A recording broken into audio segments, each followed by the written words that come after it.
Hi, Cat's Cradle here.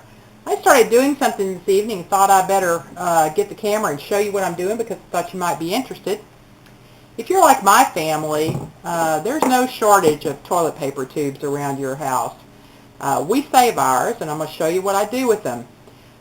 What I do is I take the toilet paper tube and I kind of mash it down. This is not an exact science, and I cut it in half. Just like that. So I've mashed it down on one side. Now I'm going to mash it down this way so that I'm actually dividing that into fours. So I look for my little lines I just made, and I cut about 3/4 of an inch up. I go to the next side, cut about 3/4. Here's the third little division, 3/4 of an inch, and another one. Now, if you've ever moved and packed boxes, you know that you can close a box without having to tape it by the way you fold it. So I'm going to fold these pieces in like this just to kind of get them folded. So you can see I formed a little square there. So now I really am going to close it. So I'm going to press the first one down, then the second side, then the third side, and then you'll remember you take that first side and it has to be tucked under that first one. So yeah, there you go. Now it's secure. And it should look like that on the bottom, kind of like a pinwheel. So I just kind of press it to make it flat to where it will stay. And there you go. Now I'm going to show you what I'm going to do to this little thing next. I'm going to tell you what it is if you hadn't figured it out. I'm going to cut a little piece of newspaper off camera, and I cut it into a square basically. Looks just like this. All I do is I'm going to fold it in half one way, I'm going to fold it in half again, and then on the point, I'm going to hold the point, I'm going to kind of just fold it around until I've just got this point here. I'm just going to cut right here. All I'm doing is just making a circle. Yeah, sort of a circle. Okay, just a circle.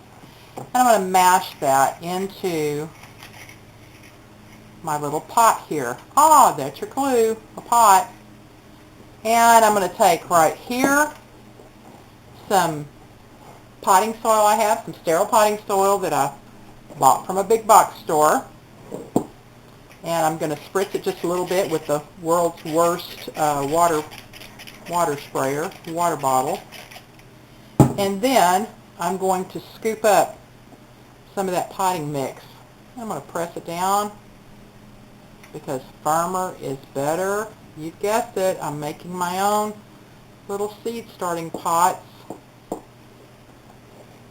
I don't like having to pay for anything or count on anybody to deliver a product to me at a store when I can make it myself. So I've pressed that down really firmly in there. I'm going to spritz the top of it again because what I'm going to do is I'm going to push a pencil in the center to make a little hole, a little depression for my seed.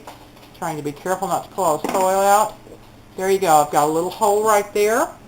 And what I'm starting tonight are some yellow crookneck squash seeds. Yellow crookneck squash is absolutely, other than tomato, I love tomatoes, but other than that, squash is my very favorite. And what I'm going to do is I'm going to press the seed in that little hole, just drop it in there, push that soil in, maybe just get another little pinch on top, press it down really good because you want great contact with that seed in the soil. I'm going to spritz it again, and then I'm going to move the camera a little bit so you can see. I'm doing this alone tonight, so I'm not sure what you can see. And I'm putting it in my little seed starting tray. There you go. I've got 4 of them done. I'll probably get a whole row of them and then maybe start something else, maybe put in a few little cucumbers. And if I don't fill up this tray, I'll use brick or stone or something so these pots absolutely won't get turned over. When they're all done, I'll spritz them really good again, give them a good drink of water, and I'll set them in a warm, sunny place. And I should have sprouts coming up in just a few days.